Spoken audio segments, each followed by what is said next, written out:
Brinlee, take one. Mark? I'm Brinlee Kidd. I'm an SJA Fellow. My background is in education technology, and recently I've been working on a documentary telling the story of what it's like to be a teacher in Arizona right now, and generally what the teacher shortage there means for the future of our country's education system. This is the first piece of equipment I bought with the SJA funding. It's a profile lens, and that's kind of why I chose it for this. It was sort of marking my transition into documentary filmmaking, which wasn't something I'd ever really done before. So having this lens definitely empowered me to get better shots and make a better film. And I hope that the story that I tell through the film puts a spotlight on the teachers and ensuring that we're not leaving teachers behind or forgetting to consider them in this transition. Hey guys. All right, so to start, I want you to imagine if you had to go into work every day knowing you were just set up to fail. Like guaranteed poor performance reviews, getting yelled at by clients, and barely scraping by on the pay. But the catch, every day at this work, you know that you're making the world a better place. How long would you stay? This is a question my mom asked herself for nearly 20 years until the answer was finally no more. And she's not the only one. We are in the midst of a teacher crisis. And nowhere is this more apparent than my home state, Arizona. Watching my mom get pushed out of a job that she truly loved because the system was so broken really inspired me to see if I could change something about this. So I went to Arizona State University, I studied data science, I tried to build an edtech startup outside of class, and I also joined a research and development lab. At this lab, we spent 2 years trying to build a one-to-one interactive simulation of Arizona's public education system. So basically, I spent years scouring the web, even pestering the census office, trying to get the latest figures from them. As you can imagine, they absolutely loved me for that. But even after 2 years of definitely learning a lot and building something that was pretty cool, we never really got to that succinct answer from the simulator. It seemed there was an element to the problem that we couldn't exactly calculate. So after all that time, I decided to revert to something that was always really helpful, just talking to teachers.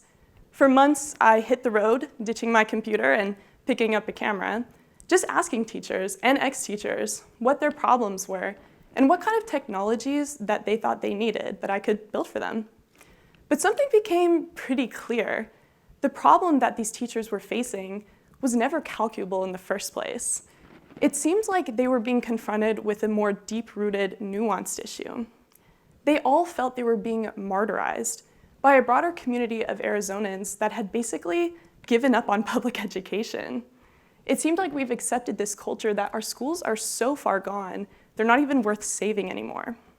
This has given rise to some pretty radical policies, like universal ESA vouchers, which directly divert funds from public schools to build a parallel charter, private, and competitive system. So I decided if I was really going to get to the root of the issue here, I needed to craft some kind of narrative before I was able to craft a tool that effectively solved this problem. So I set out to turn my interviews into a documentary, a story that would reach into the hearts of other Arizonans and convince them that the problem was that we were undermining the value of our educators as professionals and our public school system in general. And thus, a very long journey of stepping into a new role as potentially an artist, not just a technologist, began. But it turns out, it's actually pretty hard to bring about an original and compelling piece of artwork. I feel like some people in this room might have an idea of what that feels like. This was my first time ever trying to make a film or even tell a story like this. And I'm not gonna lie, I struggled a lot this year. I definitely learned a lot, but I struggled. I learned that the creative process is not a linear one. I actually completed an entire draft of the film, but when I reviewed it, it just wasn't there yet. Actually, it's kind of funny. I wrote compelling on my poster, because that was the one fault I found with my draft. It wasn't as compelling to me as I knew the narrative actually was. But there's this quote from Make Something Wonderful, a book that probably brought a lot of us here today, where Steve says, if you're going to make something, it often doesn't take more money or more energy to make it really great. It usually just takes more time. So that's what I'm doing. I'm investing more time into my work in progress. But I learned a lot of fun things about the creative process as well. During this year, when I was really frustrated with my work on the film, I would turn to music as a creative outlet. It was just so authentic for me. It was a way to make something and be telling a story again. And this work actually spun out into kind of a pseudo-artist project, which garnered almost 100,000 streams this year. That was sort of an unexpected experience, like a little creative side quest I took this year in my fellowship. But overall, it was a fantastic year of learning for me, and I'm excited to dive back in and do the hard part of rebuilding in the face of failure. But I guess that's what the process is all about. And I'll leave you with one more message from Make Something Wonderful. This quote really helped me see past some of these challenges. I'm on the brink now of my 22nd birthday, and so I think that's why maybe this quote resonates with me. Steve said, "Our life is a journey. It may be hard to see it when you're standing at 22 looking towards the rest of your life, but if you imagine that you're a bit older, looking back, you'll start to see your life as a story. The highs, the lows, the heroes, and the villains, and the forks in the road that in the end mean everything." Thank you, guys.